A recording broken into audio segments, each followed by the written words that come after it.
राजस्थान की प्राचीन सभ्यताएं। कालीबंगा सभ्यता प्राचीन दृश्यवती और सरस्वती नदी घाटी वर्तमान में घग्गर नदी के क्षेत्र में हड़प्पा सभ्यता से भी प्राचीन कालीबंगा सभ्यता विकसित हुई। राजस्थान के हनुमानगढ़ जिले में स्थित यह सभ्यता आज से 6000 वर्ष पूर्व से भी अधिक प्राचीन मानी जाती है। इस स्थल का कालीबंगा नाम यहाँ से खुदाई के दौरान प्राप्त काली चूड़ियों के कारण पड़ा है, क्योंकि पंजाबी भाषा में बंगा का अर्थ होता है चूड़ी। सर्वप्रथम 1952 ईस्वी में अमलानंद घोष ने इसकी खोज की और तत्पश्चात 1961 से 62 ईस्वी में बीबी लाल और बीके थापर द्वारा यहाँ उत्खनन कार्य करवाया गया। उत्खनन में इस सभ्यता के 5 स्तर सामने आए। प्रथम 2 स्तर तो हड़प्पा सभ्यता से भी प्राचीन, वहीं तीसरे, चौथे और 5वें स्तर की सामग्री हड़प्पा सभ्यता की सामग्री के समान और समकालीन है। इस सभ्यता पर कालीबंगा की सभ्यता के 2 भागों में बांटा जा सकता है, प्राक हड़प्पा सभ्यता और हड़प्पा सभ्यता। कालीबंगा सुव्यवस्थित रूप से बसा हुआ नगर था। मकान बनाने में मिट्टी की ईंटों को धूप में पकाकर प्रयुक्त किया जाता था। उत्खनन से प्राप्त मिट्टी के बर्तन एवं उनके अवशेष पतले और हल्के तथा उनमें सुंदरता एवं सुडौलता का अभाव है। वर्तमान में बर्तनों का रंग लाल, जिन पर काली व सफ़ेद रंग की रेखाएं खींची गई। यहाँ से जुते हुए खेत के साक्ष्य मिले।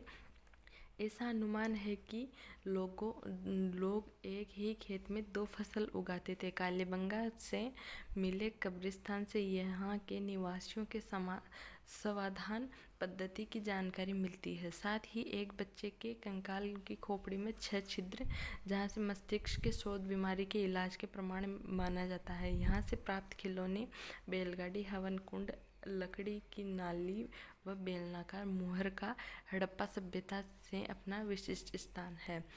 तो इनके अपन ये जो देखे हैं, इनके इम्पोर्टेंट क्वेश्चन इस दिशा वाली बुक के मैं वीडियो बना के पूरी सभ्यताओं के डाल दूंगी, और ये सभ्यताएं अपन यहाँ से कर रहे हैं। जो इम्पोर्टेंट बातें हैं उनको ध्यान में रखना, इसमें फिर व्याख्या सहित अपन करेंगे।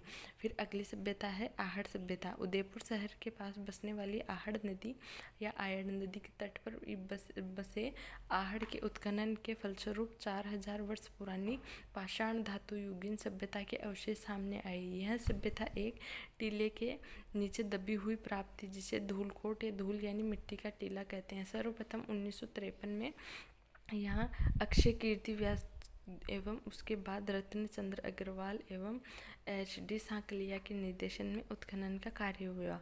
इस सभ्यता के लोग मकान बनाने में धूप में सुखाई गई ईंटों एवं पत्थरों का प्रयोग करते थे। आहड़ के लोग अपने मृतकों को गहने एवं आभूषणों के साथ दफनाते थे, जो इनके मृत्यु के बाद भी जीवन की अवधारणा का समर्थक होने का प्रमाण है। उत्खनन में मिट्टी के बर्तन सर्वाधिक मिले, जो आहड़ को लाल काले मिट्टी के बर्तनों वाली संस्कृति का प्रमुख केंद्र सिद्ध हुआ। आहड़ का दूसरा नाम ताम्रवती नगरी भी मिला, जो यहाँ तांबे के औजार एवं उपकरणों के अत्यधिक प्रयोग के कारण रखा गया होगा। उत्खनन से प्राप्त ठप्पे यहाँ रंगाई छपाई व्यवसाय के उन्नत होने के अनुमान भी लगाए हैं। तो यहाँ से ठप्पे भी मिले हैं आहड़ से। और ये जो इनके उत्खनन करता है ना, ये बहुत इम्पोर्टेंट है। तो इस बुक में हर क्वेश्चन के ऊपर मतलब हर सभ्यता के ये उत्खनन वगैरह पूछे गए हैं। गिलुंड सभ्यता राजसमंद जिले में स्थित है। गिलुंड कस्बे में बसा बनास नदी के तट पर 2 टीलों के उत्खनन के फलस्वरूप आहड़ संस्कृति से जुड़ी यह सभ्यता प्रकाश में आई, जिसे बनास संस्कृति के नाम से पुकारा जाता था।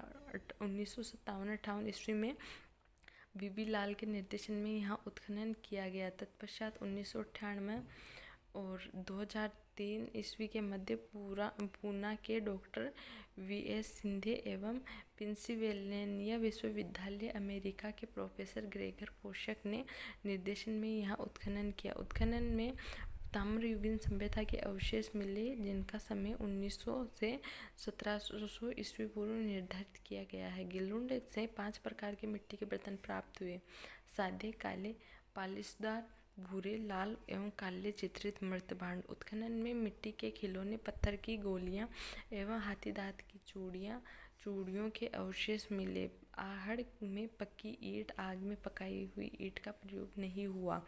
ये इम्पोर्टेंट बात है कि गिलुंड में आग की पकाई हुई, जबकि गिलुंड में इनका प्रचुर प्रयोग हुआ है। आहड़ में प्रयोग नहीं हुआ है और गिलुंड में प्रयोग हुआ है। इम्पोर्टेंट बात है, ध्यान रखना। बागोर सभ्यता। भीलवाड़ा जिले में स्थित बागोर में कोठारी नदी के तट पर डॉक्टर वीएन मिश्र ने निर्देशन में 1967 ईस्वी से 1970 ईस्वी तक उत्खनन कार्य किया गया। उत्खनन के दौरान यहाँ प्रागैतिहासिक काल की सभ्यताओं के अवशेष प्राप्त हुए, जो 4 से 5,000 ईसा पूर्व के माने जाते हैं। यहाँ से बड़ी संख्या में लघु पाषाण उपकरण मिले बागोर से, जो इस सभ्यता के निवासियों के आखेटक होने के प्रमाण मिलते हैं। बागोर से तांबे के उपकरण प्राप्त हुए, जिन्हें छेद वाली सुई सबसे महत्वपूर्ण है। छेद वाली सुई भी कहाँ से मिली? बागोर से। यहाँ से कृषि एवं पशुपालन के प्राचीनतम साक्ष्य प्राप्त हुए। बागोर के मध्य पाषाण कालीन सभ्यता का स्थल एवं लघु पाषाण उपकरण का केंद्र था। ये ध्यान रखना। गणेश्वर सभ्यता। गणेश्वर नीमका थाना कातली नदी के उद्गम पर स्थित ताम्रयुगीन संस्कृति का महत्वपूर्ण स्थल है। रतनचंद्र अग्रवाल के निर्देशन में हुए उत्खनन से यहाँ 2800 ईस्वी पूर्व की सभ्यता के अवशेष मिले। गणेश्वर से अत्यधिक मात्रा में तांबे के आयुध एवं उपकरण मिले, जो इस ताम्रयुगीन सभ्यताओं में प्राचीनतम सिद्ध करती है। यहाँ से प्राप्त तांबे के उपकरण व पात्रों में 99% तांबा, जो कि इस क्षेत्र में तांबे की प्रचुरता की प्राप्ति का प्रमाण है। यहाँ से जो मिट्टी के बर्तन प्राप्त हुए हैं, उन्हें कृष्ण पर्णवर्णी मृद पात्र कहते हैं। कृष्ण मतलब काले, तो कृष्ण से ये ध्यान रख लेना। यहाँ से तांबा हड़प्पा एवं मोहनजोदड़ो को भी भेजा जाता था। गणेश्वर सभ्यताओं की ताम्र सभ्यताओं की जननी कहा जाता है। अन्य सभ्यताएं, महत्वपूर्ण सभ्यताएं। भीनमाल जालोर की सभ्यता भी एक महत्वपूर्ण सभ्यता है, जिनका उत्खनन आर.सी. अग्रवाल ने करवाया था। यहाँ से एक रोमन एम्फोरो सूरा पात्र एवं एक यूनानी सुराही मिली है, जो इसके विदेशी व्यापार का केंद्र होने की पुष्टि करता है। भीनमाल का प्राचीन नाम श्रीमाल था।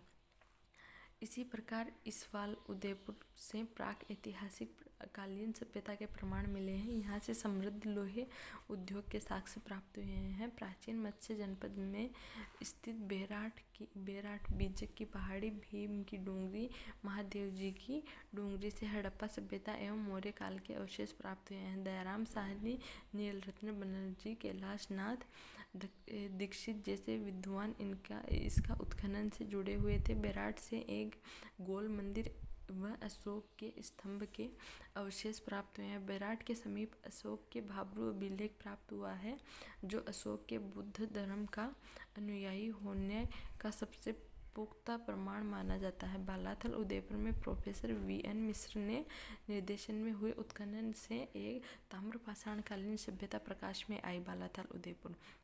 इस सभ्यता का संपर्क हड़प्पा सभ्यता से होने का पुख्ता प्रमाण होता है।